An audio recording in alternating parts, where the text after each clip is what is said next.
Simula noon, hindi na niya iniwan ito. Nagsuot si Ayo ng kanyang lumang kimono.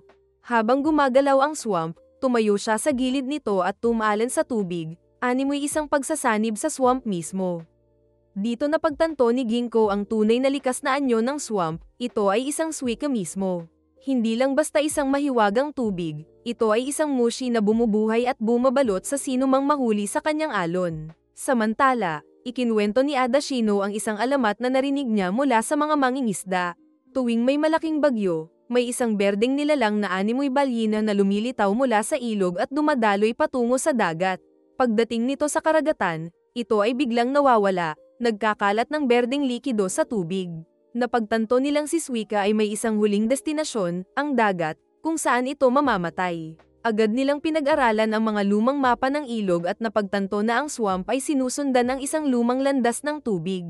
Alam nila kung saan ito pupunta, at kung saan ito tutuno sa dagat. Nang sumapit ang gabi, nakipagtulungan si Ginkgo at Adashino sa mga mangingisda upang mahuli si Ayo bago siya tuluyang mawala kasama ng Suika. Nagsagawa sila ng isang malaking lambat sa huling bahagi ng ilog, umaasang mahuhuli nila si Ayo bago ito makawala, ngunit nang dumaan ang Suika, hindi nila ito napigilan.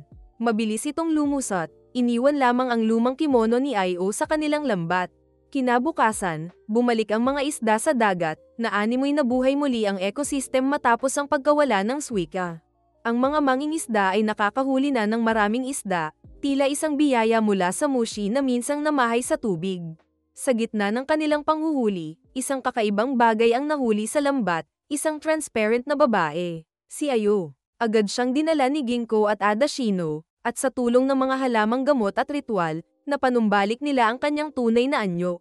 Sa halip na bumalik sa kabundukan, pumili si Ayo na manatili sa bayan ng mga mangingisda, mas malapit sa huling tahanan ng Suika. Habang bumalik si Ginkgo sa kabundukan, napansin niya ang mga bagong swamp na lumilitaw sa iba't ibang lugar. Napagtanto niya na bago pa man tuluyang mawala si Suika sa dagat, iniwan nito ang kanyang mga supling sa daan, mga bagong swamps na susunod sa yapak ng kanilang magulang, naghihintay ng bagong kwento sa kanilang sariling paglalakbay.